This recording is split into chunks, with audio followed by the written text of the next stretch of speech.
The Haunted and the Haunters by Edward Bulwer-Lytton. A friend of mine, who is a man of letters and a philosopher, said to me one day, as if between jest and earnest, "Fancy, since we last met, I have discovered a haunted house in the midst of London." "Really haunted? And by what? Ghosts?" "Well, I can't answer that question. All I know is this. 6 weeks ago, my wife and I were in search of a furnished apartment. Passing a quiet street, we saw on the window of one of the houses a bill, "Apartments, furnished." The situation suited us.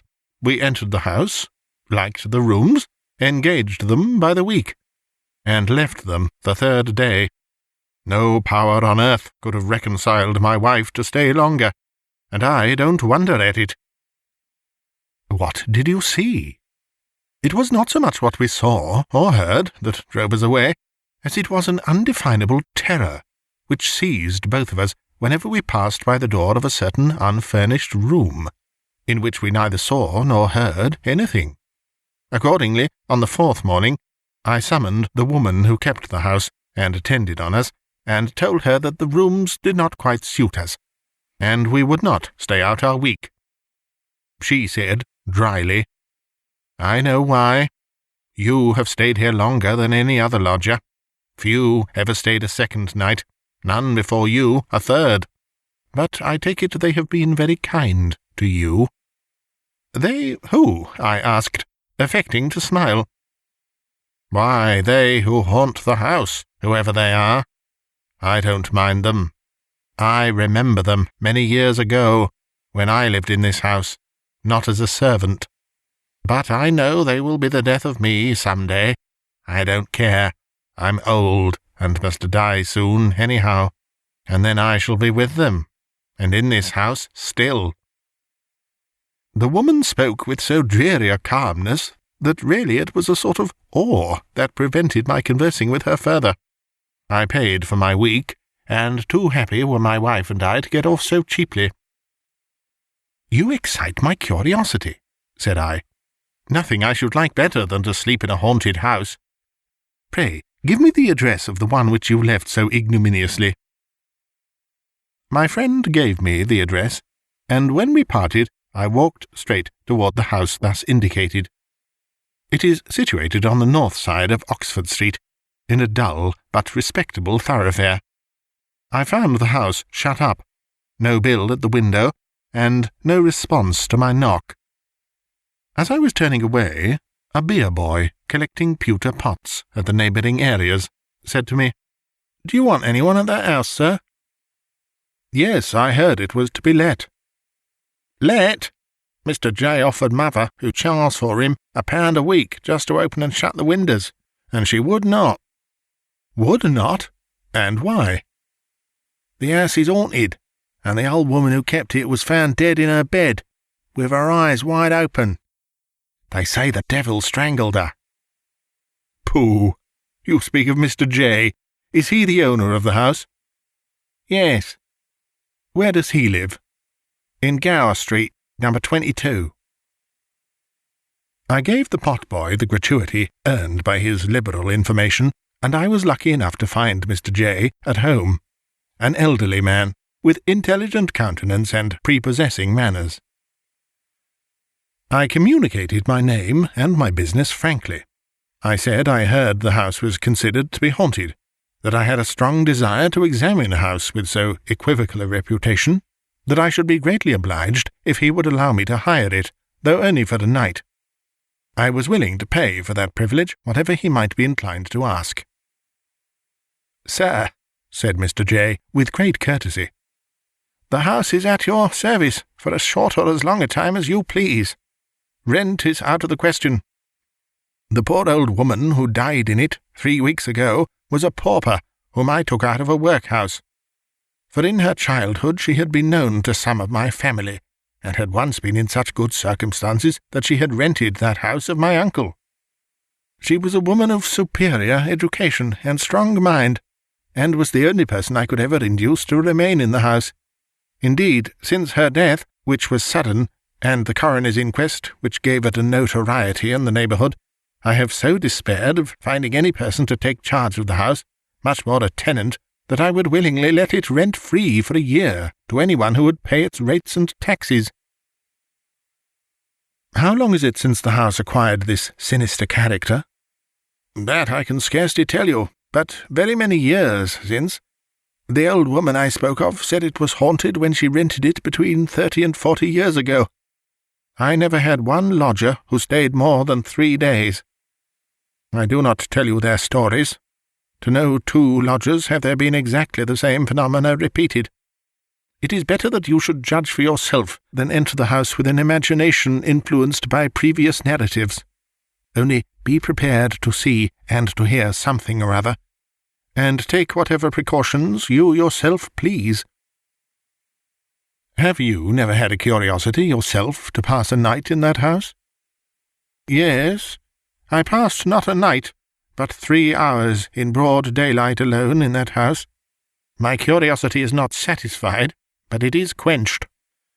I have no desire to renew the experiment. You cannot complain, you see, sir, that I am not sufficiently candid, and unless your interest be exceedingly eager, and your nerves unusually strong, I honestly add that I advise you not to pass a night in that house." "My interest is exceedingly keen," said I, "and though only a coward will boast of his nerves in situations wholly unfamiliar to him, yet my nerves have been seasoned in such variety of danger that I have the right to rely on them, even in a haunted house." Mr. J. said very little more. He took the keys of his house out of his bureau, gave them to me, and, thanking him cordially for his frankness and his urbane concession to my wish, I carried off my prize. Impatient for the experiment, as soon as I reached home, I summoned my confidential servant, a young man of gay spirits, fearless temper, and as free from superstitious prejudice as anyone I could think of. "Frank," said I, "you remember in Germany how disappointed we were at not finding a ghost in that old castle, which was said to be haunted by a headless apparition. Well, I have heard of a house in London which, I have reason to hope, is decidedly haunted. I mean to sleep there tonight. From what I hear, there is no doubt that something will allow itself to be seen or to be heard. Something perhaps excessively horrible. Do you think, if I take you with me, I may rely on your presence of mind, whatever may happen?" "Oh, sir, pray trust me," answered Frank, grinning with delight.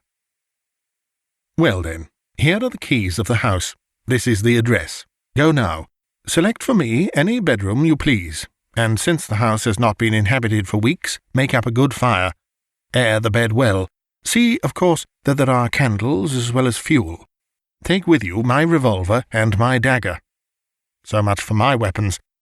Arm yourself equally well, and if we are not a match for a dozen ghosts, we shall be but a sorry couple of Englishmen." I was engaged for the rest of the day on business so urgent that I had not leisure to think much on the nocturnal adventure to which I had plighted my honour. I dined alone, and very late, and while dining read, as is my habit. I selected one of the volumes of Macaulay's essays. I thought to myself that I would take the book with me. There was so much of healthfulness in the style and practical life in the subjects that it would serve as an antidote against the influence of superstitious fancy.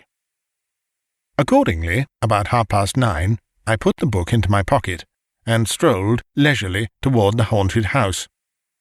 I took with me a favourite dog, an exceedingly sharp, bold, and vigilant bull-terrier, a dog fond of prowling about strange, ghostly corners and passages at night in search of rats. A dog of dogs for a ghost.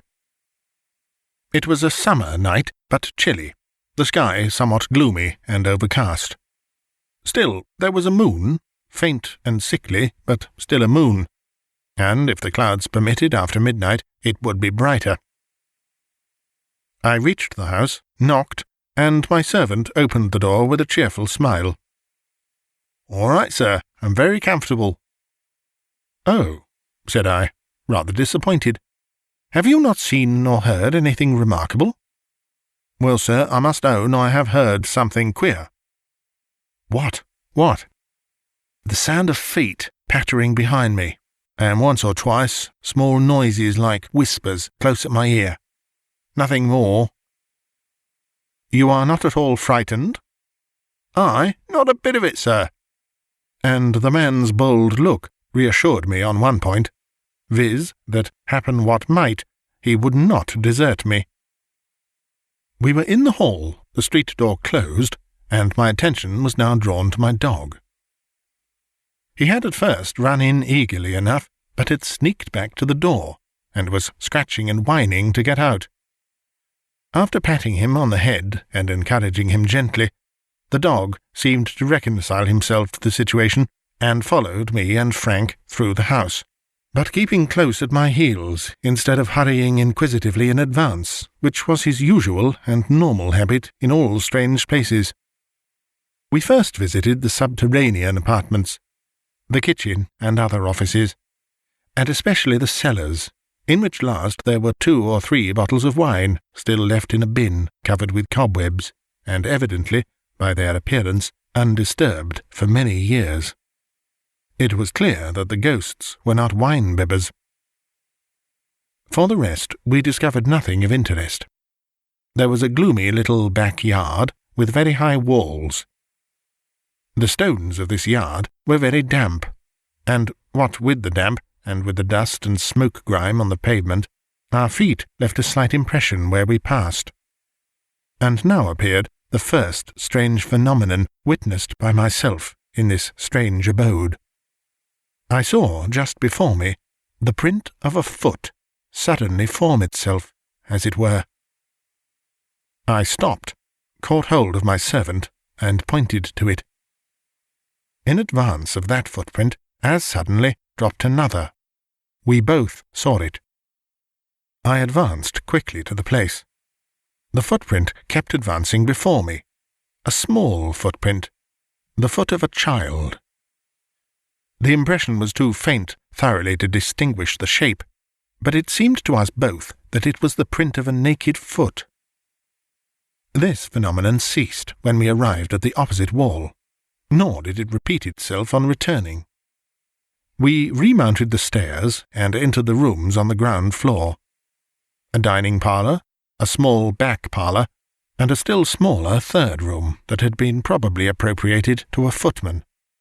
All still as death. We then visited the drawing-rooms, which seemed fresh and new. In the front room I seated myself in an armchair. Frank placed on the table the candlestick with which he had lighted us. I told him to shut the door. As he turned to do so, a chair opposite to me moved from the wall quickly and noiselessly, and dropped itself about a yard from my own, immediately fronting it. "Why, this is better than the turning-tables," said I, with a half-laugh. And as I laughed, my dog put back his head and howled. Frank, coming back, had not observed the movement of the chair. He employed himself now in stilling the dog. I continued to gaze on the chair, and fancied I saw on it a pale, blue, misty outline of a human figure, but an outline so indistinct that I could only distrust my own vision. The dog was now quiet. "Put back that chair opposite to me," said I. "Put it back to the wall." Frank obeyed. "Was that you, sir?" said he, turning abruptly. "Aye, what?" "Why, something struck me. I felt it sharply on the shoulder, just here." "No," said I, "but we have jugglers present, and though we may not discover their tricks, we shall catch them before they frighten us." We did not stay long in the drawing-rooms. In fact, they felt so damp and so chilly that I was glad to get to the fire upstairs. We locked the doors of the drawing-rooms, a precaution which, I should observe, we had taken with all the rooms we had searched below. The bedroom my servant had selected for me was the best on the floor, a large one, with 2 windows fronting the street. The 4-posted bed, which took up no inconsiderable space, was opposite to the fire, which burnt clear and bright. A door in the wall to the left, between the bed and the window, communicated with the room which my servant appropriated to himself. This last was a small room with a sofa-bed, and had no communication with the landing-place. No other door but that which conducted to the bedroom I was to occupy. On either side of my fireplace was a cupboard, without locks, flush with the wall, and covered with the same dull brown paper. We examined these cupboards. Only hooks to suspend female dresses, nothing else. We sounded the walls, evidently solid, the outer walls of the building. Having finished the survey of these apartments, warmed myself a few moments, and lighted my cigar, I then, still accompanied by Frank, went forth to complete my reconnoitre. In the landing-place there was another door. It was closed firmly. "Sir," said my servant in surprise, "I unlocked this door with all the others when I first came. It cannot have got locked from the inside, for—" Before he had finished his sentence, the door, which neither of us was then touching, opened quietly of itself. We looked at each other for a single instant. The same thought seized both. Some human agency might be detected here. I rushed in first. My servant followed. A small, blank, dreary room without furniture. A few empty boxes and hampers in a corner. A small window, the shutters closed. Not even a fireplace. No other door but that by which we had entered. No carpet on the floor, and the floor seemed very old, uneven, worm-eaten, mended here and there, as was shown by the whiter patches on the wood, but no living being, and no visible place in which a living being could have hidden. As we stood gazing around, the door by which we had entered closed as quietly as it had before opened. We were imprisoned. For the first time I felt a creep of undefinable horror. Not so my servant. "Why, they don't think to trap us, sir. I could break that trumpery door with a kick of my foot." "Try first if it will open to your hand," said I, shaking off the vague apprehension that had seized me, "while I unclose the shutters and see what is without." I unbarred the shutters. The window looked on the little back yard I have before described. There was no ledge without, nothing to break the sheer descent of the wall. No man getting out of that window would have found any footing till he had fallen on the stones below. Frank, meanwhile, was vainly attempting to open the door. He now turned round to me and asked my permission to use force. And I should here state, in justice to my servant, that, far from evincing any superstitious terrors, his nerve, composure, and even gaiety amid circumstances so extraordinary, compelled my admiration, and made me congratulate myself on having secured a companion in every way fitted to the occasion. I willingly gave him the permission he required. But though he was a remarkably strong man, his force was as idle as his milder efforts.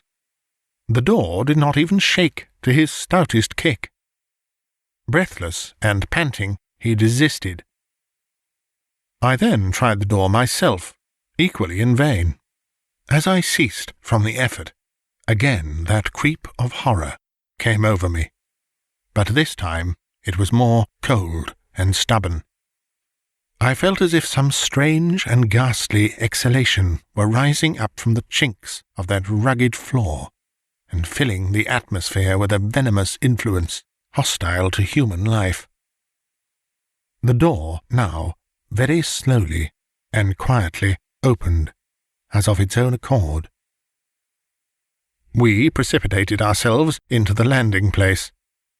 We both saw a large, pale light, as large as the human figure, but shapeless and unsubstantial, move before us and ascend the stairs that led from the landing to the attic.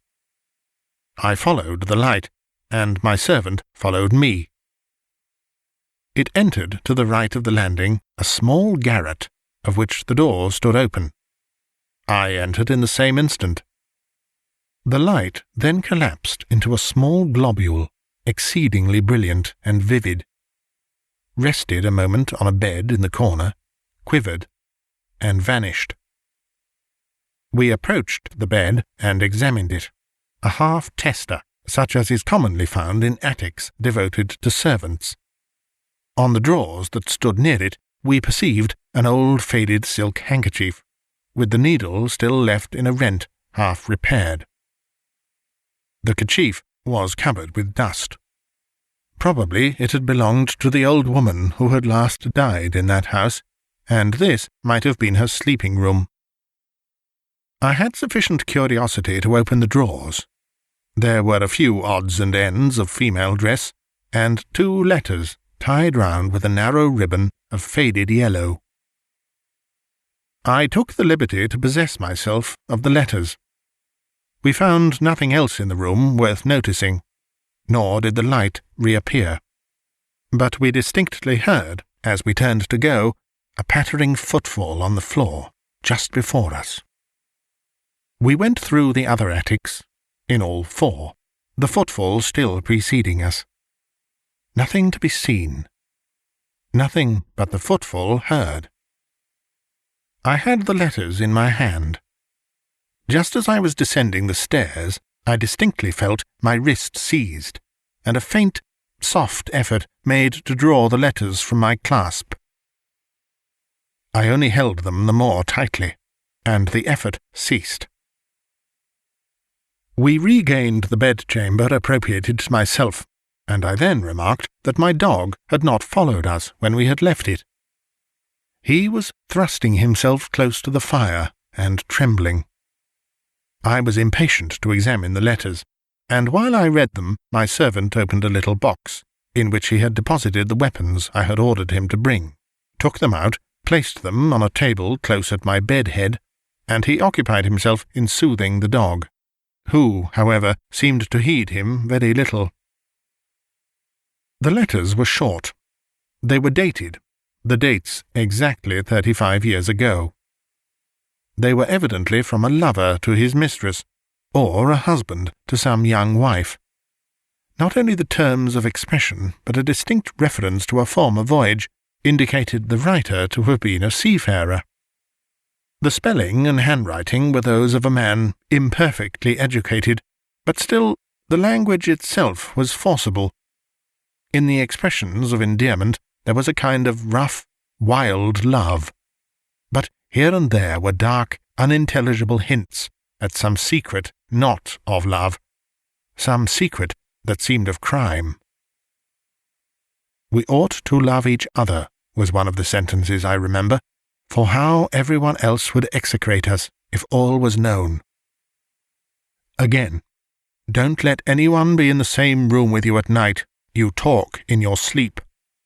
And again, "What's done can't be undone, and I tell you there's nothing against us, unless the dead could come to life."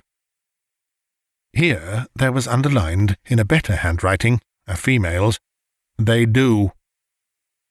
At the end of the letter latest in date, the same female hand had written these words: "Lost at sea, the 4th of June, the same day as—" I put down the letters and began to muse over their contents.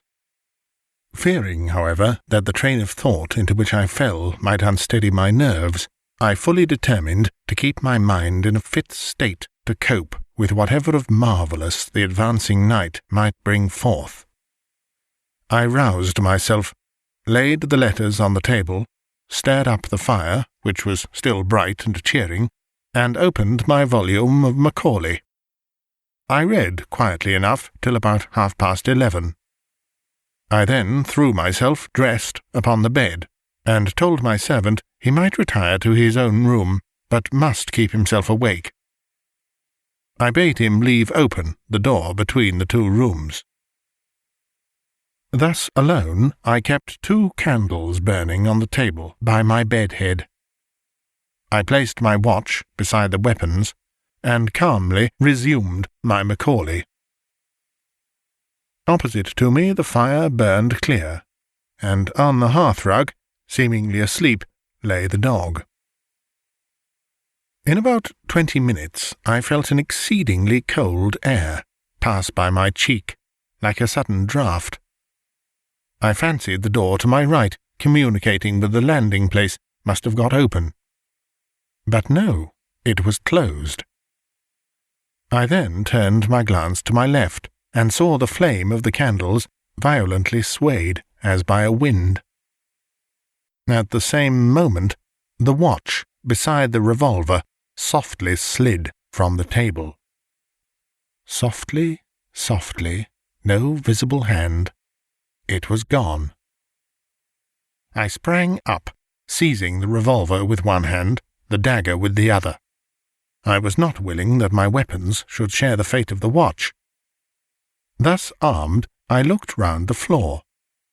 No sign of the watch. 3 slow, loud, distinct knocks were now heard at the bedhead. My servant called out, "Is that you, sir?" "No. Be on your guard." The dog now roused himself, and sat on his haunches, his ears moving quickly backward and forward. He kept his eyes fixed on me with a look so strange that he concentrated all my attention on himself. Slowly he rose up, all his hair bristling, and stood perfectly rigid, and with the same wild stare. I had not time, however, to examine the dog.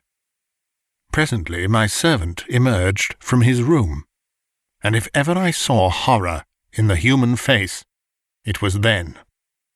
I should not have recognized him had we met in the street, so altered was every lineament. He passed by me quickly, saying in a whisper that seemed scarcely to come from his lips, "Run! Run! It is after me!" He gained the door to the landing, pulled it open, and rushed forth. I followed him into the landing involuntarily, calling him to stop. But without heeding me, he bounded down the stairs, clinging to the balusters, and taking several steps at a time. I heard, where I stood, the street door open, heard it again clap to. I was left alone in the haunted house. It was but for a moment that I remained undecided whether or not to follow my servant. Pride and curiosity alike forbade so dastardly a flight. I re-entered my room, closing the door after me, and proceeded cautiously into the interior chamber. I encountered nothing to justify my servant's terror. I again examined the walls, to see if there were any concealed door. I could find no trace of one, not even a seam in the dull brown paper with which the room was hung. How, then, had the thing, whatever it was, which had so scared him, obtained ingress, except through my own chamber? I returned to my room, shut and locked the door that opened upon the interior one, and stood upon the hearth, expectant and prepared. I now perceived that the dog had slunk into an angle of the wall, and was pressing himself close against it, as if literally striving to force his way into it. I approached the animal and spoke to it. The poor brute was evidently beside itself with terror. It showed all its teeth, the slaver dropping from its jaws, and would certainly have bitten me if I had touched it. It did not seem to recognize me. Whoever has seen at the Zoological Gardens a rabbit, fascinated by a serpent, cowering in a corner, may form some idea of the anguish which the dog exhibited.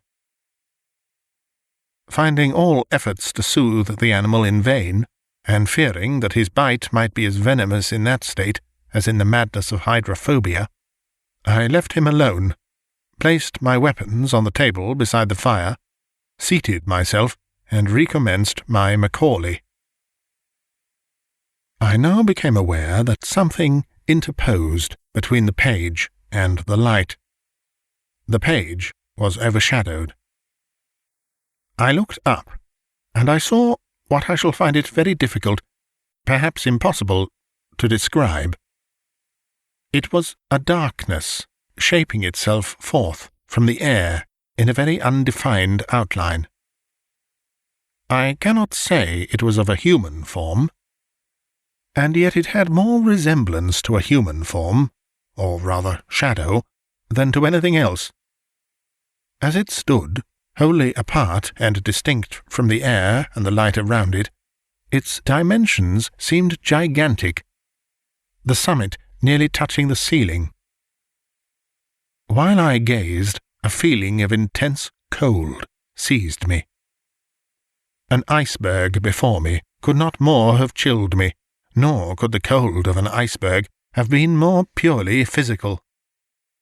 I feel convinced that it was not the cold caused by fear. As I continued to gaze, I thought, but this I cannot say with precision, that I distinguished two eyes looking down on me from the height. One moment I fancied that I distinguished them clearly. The next they seemed gone. But still, two rays of a pale blue light frequently shot through the darkness, as from the height on which I half believed, half doubted, that I had encountered the eyes. I strove to speak. My voice utterly failed me. I could only think to myself, is this fear? It is not fear. I strove to rise, in vain. I felt as if weighted down by an irresistible force. Indeed, my impression was that of an immense and overwhelming power opposed to my volition. That sense of utter inadequacy to cope with a force beyond man's, which one may feel physically in a storm at sea, in a conflagration, or when confronting some terrible wild beast, or rather, perhaps, the shark of the ocean, I felt morally. Opposed to my will was another will, as far superior to its strength as storm, fire, and shark are superior in material force to the force of man. And now, as this impression grew on me, now came at last horror to a degree that no words can convey. Still I retained pride, if not courage, and in my own mind I said, this is horror, but it is not fear. Unless I fear, I cannot be harmed. My reason rejects this thing. It is an illusion. I do not fear. With a violent effort, I succeeded at last in stretching out my hand toward the weapon on the table. As I did so, on the arm and shoulder I received a strange shock, and my arm fell to my side, powerless. And now, to add to my horror, the light began slowly to wane from the candles. They were not, as it were, extinguished, but their flame seemed very gradually withdrawn. It was the same with the fire. The light was extracted from the fuel. In a few minutes the room was in utter darkness. The dread that came over me, to be thus in the dark with that dark thing, whose power was so intensely felt, brought a reaction of nerve. In fact, terror had reached that climax, that either my senses must have deserted me, or I must have burst through the spell. I did burst through it. I found voice, though the voice was a shriek. I remember that I broke forth with words like these, I do not fear, my soul does not fear. And at the same time, I found strength to rise. Still in that profound gloom, I rushed to one of the windows, tore aside the curtain, flung open the shutters. My first thought was, light! Light! And when I saw the moon high, clear, and calm, I felt a joy that almost compensated for the previous terror. There was the moon. There also was the light from the gas lamps in the deserted, slumberous street. I turned to look back into the room. The moon penetrated its shadow very palely and partially, but still there was light. The dark thing, whatever it might be, was gone, except that I could yet see a dim shadow, which seemed the shadow of that shade, against the opposite wall. My eye now rested on the table, and from under the table, which was without cloth or cover, an old mahogany round table, there rose a hand, visible as far as the wrist. It was a hand seemingly as much of flesh and blood as my own, but the hand of an aged person, lean, wrinkled, small too, a woman's hand. That hand very softly closed on the 2 letters that lay on the table. The hand and letters both vanished. Then there came the same 3 loud, measured knocks I had heard at the bedhead before this extraordinary drama had commenced. As those sounds slowly ceased, I felt the whole room vibrate sensibly, and at the far end there rose, as from the floor, sparks or globules, like bubbles of light, many-coloured, green, yellow, fire-red, azure. Up and down, to and fro, hither, thither, as tiny will-o'-the-wisps, the sparks moved, slow or swift, each at its own caprice. A chair, as in the drawing-room below, was now advanced from the wall without apparent agency, and placed at the opposite side of the table. Suddenly, as forth from the chair, there grew a shape, a woman's shape. It was distinct as a shape of life, ghastly as a shape of death. The face was that of youth, with a strange, mournful beauty. The throat and shoulders were bare, the rest of the form in a loose robe of cloudy white. It began sleeking its long yellow hair, which fell over its shoulders. Its eyes were not turned toward me, but to the door. It seemed listening, watching, waiting. The shadow of the shade in the background grew darker, and again I thought I beheld the eyes gleaming out from the summit of the shadow, eyes fixed upon that shape. As if from the door, though it did not open, there grew out another shape, equally distinct, equally ghastly.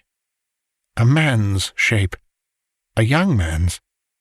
It was in the dress of the last century, or rather, in a likeness of such dress, for both the male shape and the female, though defined, were evidently unsubstantial, impalpable, simulacra, phantasms.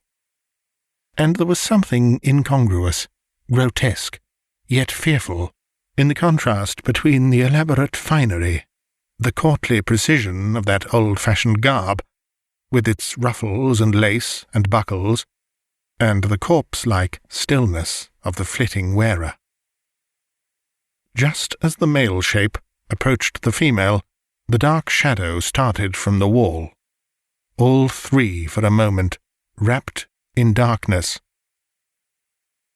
When the pale light returned, the 2 phantoms were as if in the grip of the shadow that towered between them, and there was a blood-stain on the breast of the female, and the phantom male was leaning on its phantom sword, and blood seemed trickling fast from the ruffles, from the lace, and the darkness of the intermediate shadow swallowed them up. They were gone. And again the bubbles of light shot and sailed and undulated, growing thicker and more wildly confused in their movements. The closet door to the right of the fireplace now opened, and from the aperture there came forth the form of an aged woman. In her hand she held letters, the very letters over which I had seen the hand close. And behind her I heard a footstep. She turned round as if to listen, and then she opened the letters and seemed to read.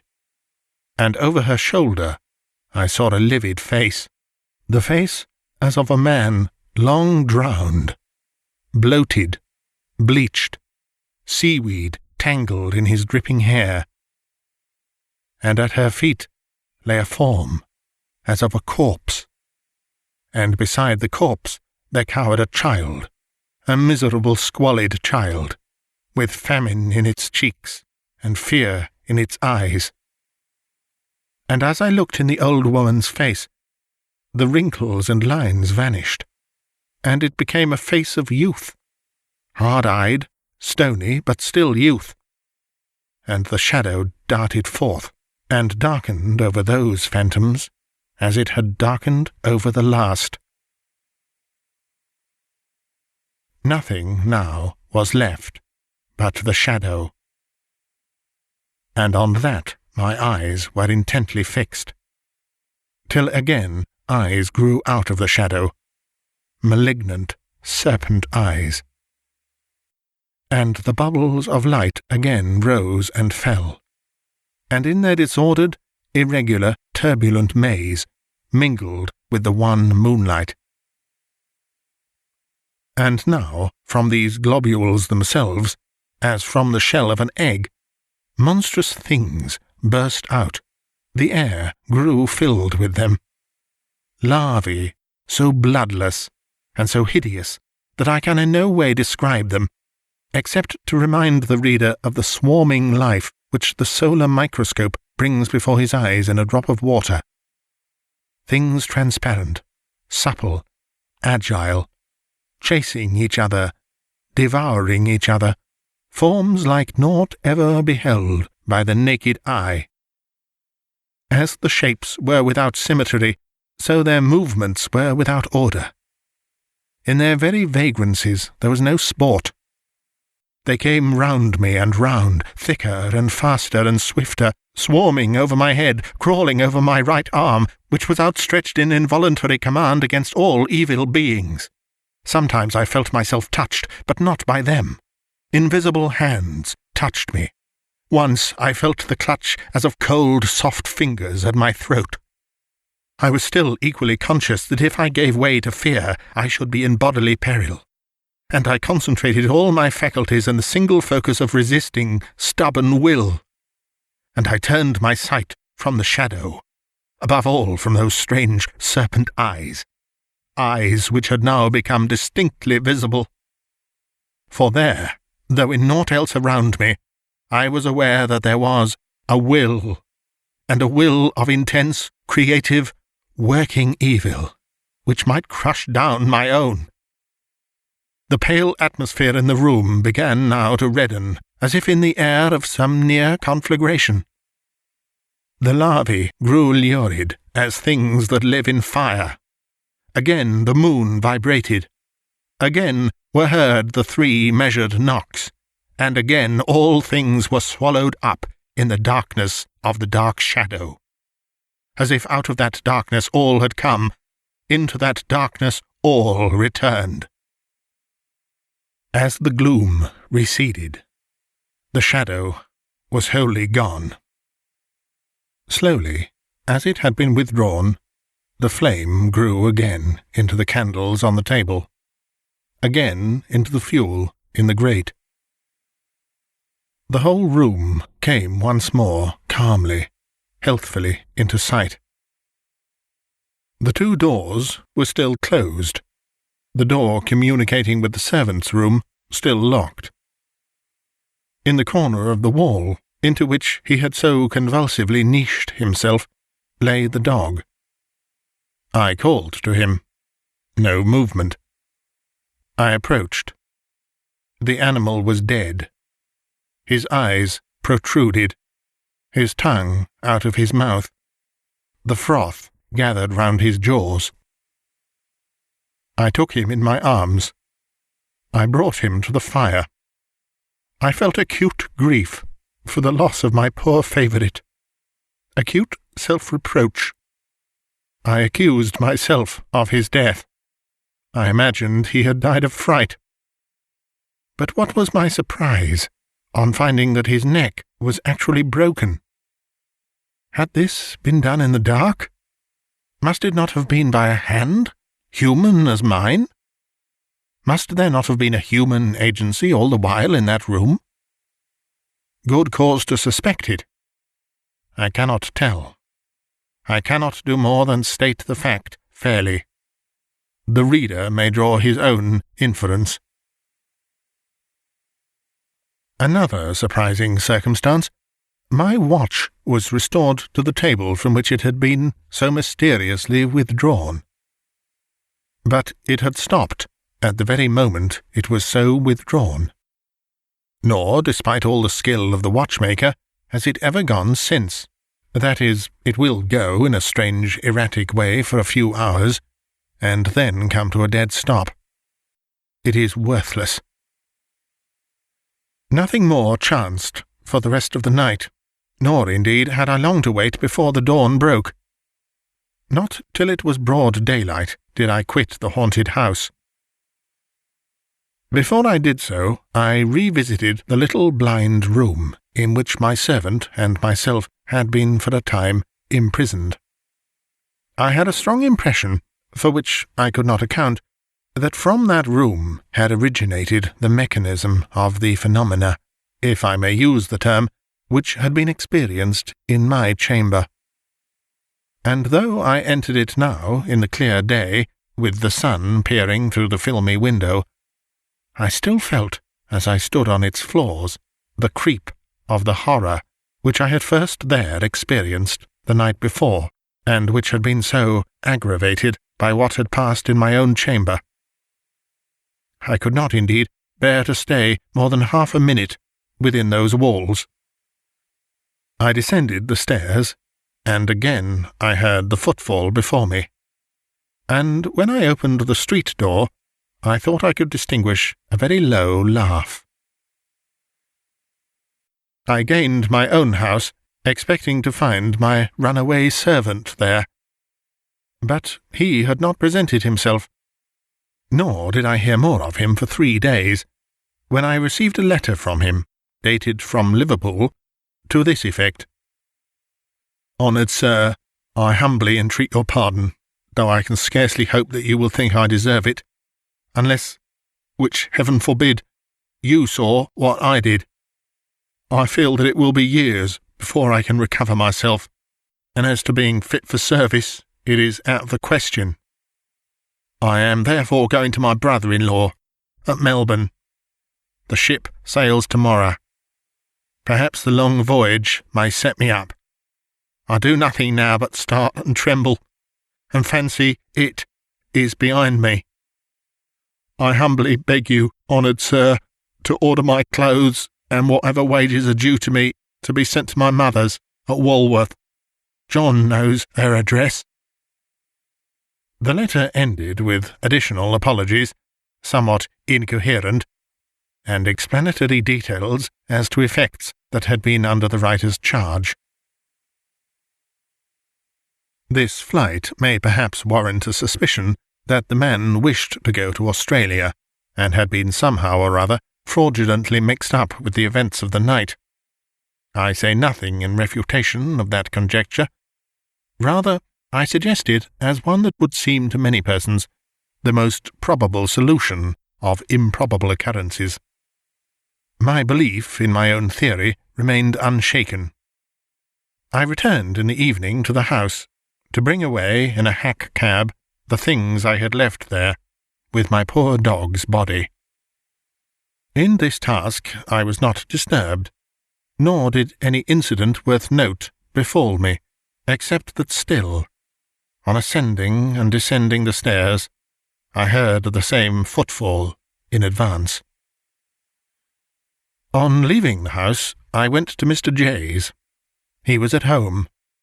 I returned him the keys, told him that my curiosity was sufficiently gratified, and was about to relate quickly what had passed, when he stopped me and said, though with much politeness, that he had no longer any interest in a mystery which none had ever solved. I determined at least to tell him of the 2 letters I had read, as well as of the extraordinary manner in which they had disappeared, and I then inquired if he thought they had been addressed to the woman who had died in the house, and if there were anything in her early history which could possibly confirm the dark suspicions to which the letters gave rise.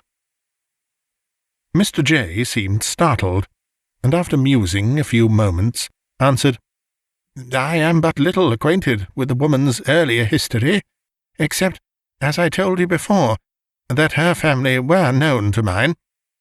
But you revive some vague reminiscences to her prejudice. I will make inquiries, and inform you of their result. Still, even if we could admit the popular superstition that a person who has been either the perpetrator or the victim of dark crimes in life could revisit, as a restless spirit, the scene in which those crimes had been committed, I should observe that the house was infested by strange sights and sounds before the old woman died. What on earth can I do with the house?" "I will tell you what I would do. I am convinced, from my own internal feelings, that the small unfurnished room, at right angles to the door of the bedroom which I occupied, forms a starting point, or receptacle, for the influences which haunt the house, and I strongly advise you to have the walls opened, the floor removed, nay, the whole room pulled down. I observe that it is detached from the body of the house, built over the small back yard, and could be removed without injury to the rest of the building." "And you think if I did that—" "Try it. I am so persuaded that I am right that I will pay half the expense, if you will allow me to direct the operations. Nay, I am well able to afford the cost. For the rest, allow me to write to you." About 10 days after, I received a letter from Mr. J., telling me that he had visited the house since I had seen him, that he had found the 2 letters I had described replaced in the drawer from which I had taken them, that he had read them with misgivings like my own, that he had instituted a cautious inquiry about the woman to whom I rightly conjectured they had been written. It seemed that 36 years ago, a year before the date of the letters, she had married, against the wish of her relations, an American of very suspicious character. In fact, he was generally believed to have been a pirate. She herself was the daughter of very respectable tradespeople, and had served in the capacity of a nursery governess before her marriage. She had a brother, a widower, who was considered wealthy, and who had 1 child of about 6 years old.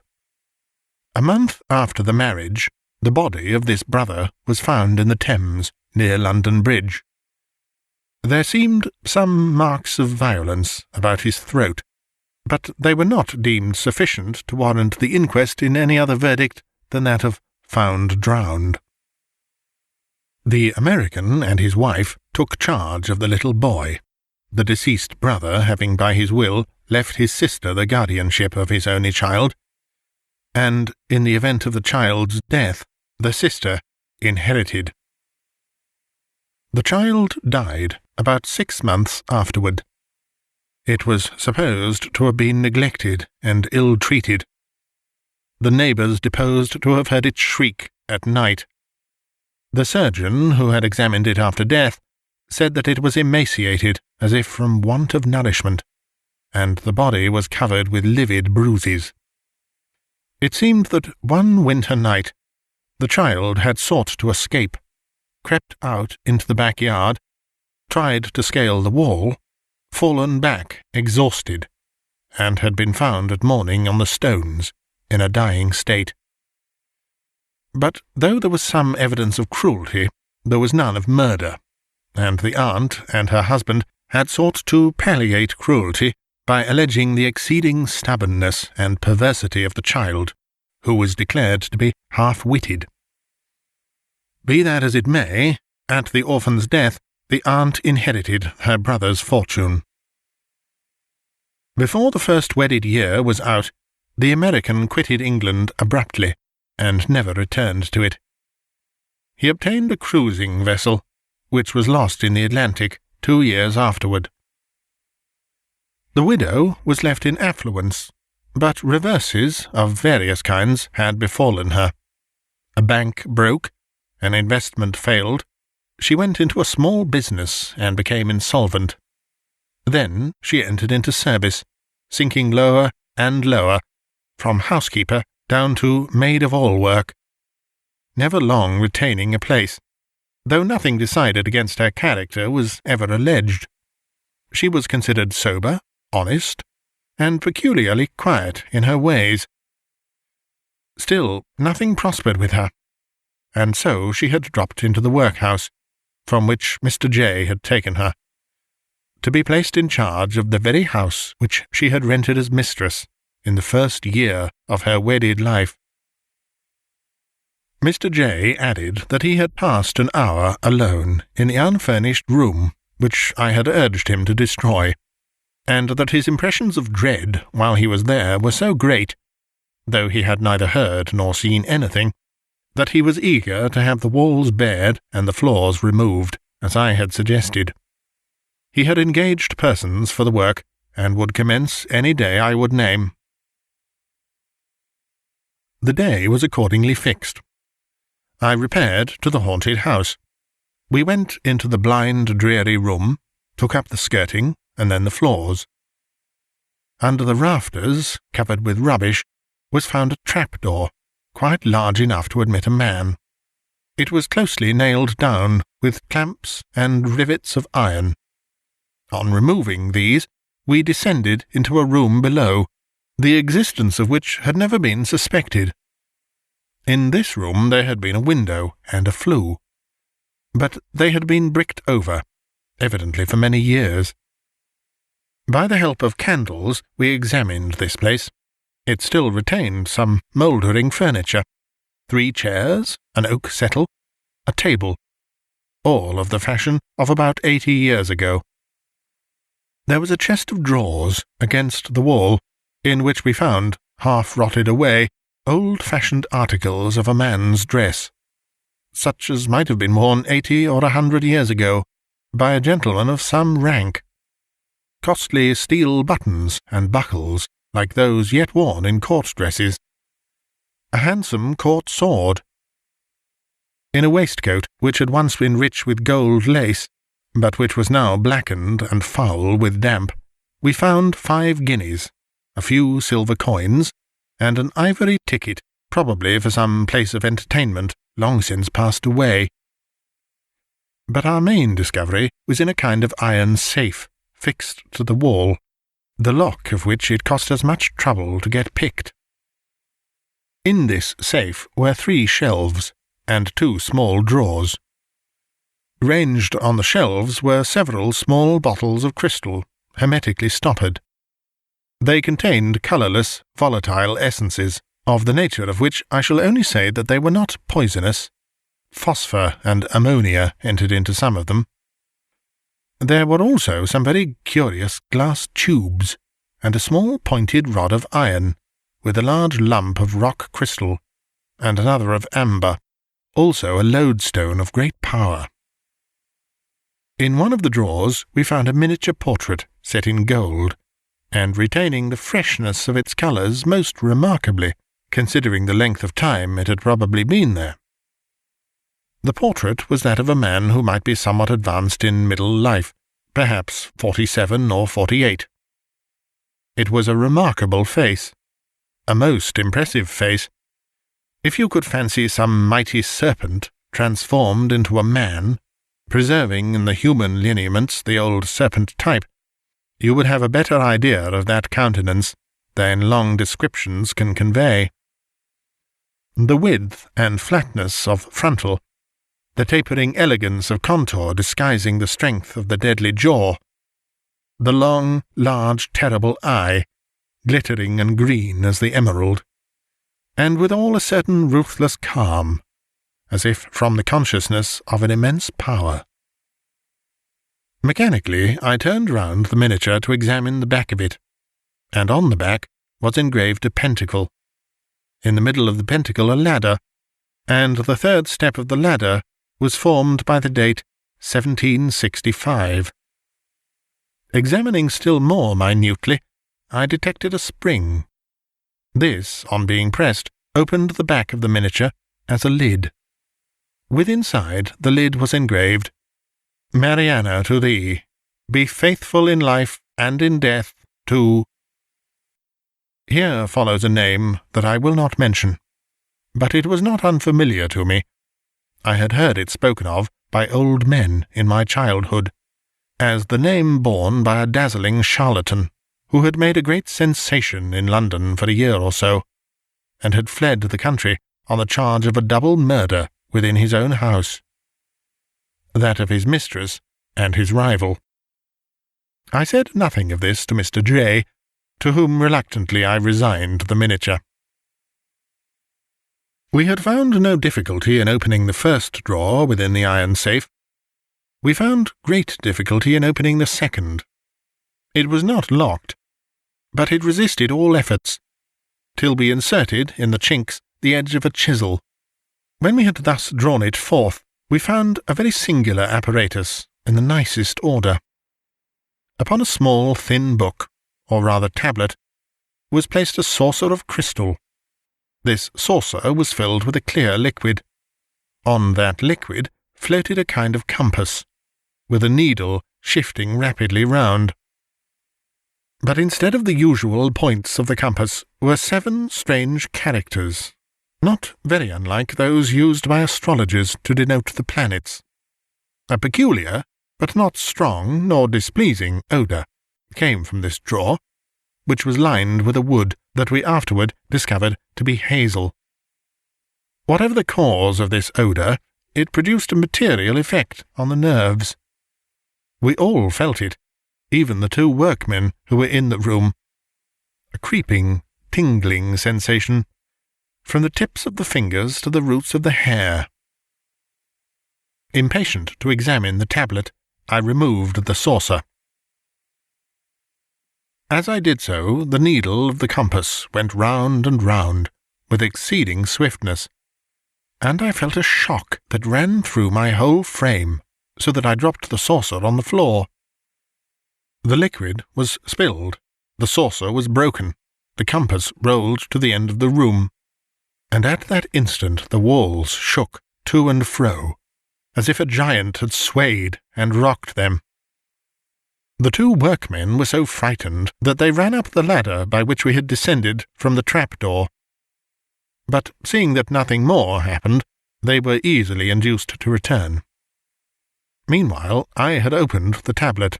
It was bound in plain red leather, with a silver clasp. It contained but 1 sheet of thick vellum, and on that sheet were inscribed, within a double pentacle, words in old monkish Latin, which are literally to be translated thus: "On all that it can reach within these walls, sentient or inanimate, living or dead, as moves the needle, so work my will. Accursed be the house, and restless be the dwellers therein." We found no more. Mr. J. burned the tablet and its anathema. He razed to the foundations the part of the building containing the secret room, with the chamber over it. He had then the courage to inhabit the house himself for a month, and a quieter, better-conditioned house could not be found in all London.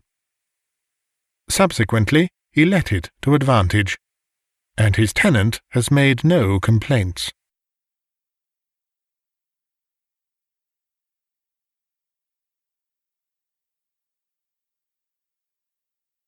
You've been listening to a bite-sized audiobook. We hope you enjoyed it. More classic short stories from the 19th and early 20th centuries from a range of British authors are available on our channel. Please try the links below, and do click subscribe if you'd like to receive updates. Thank you for listening.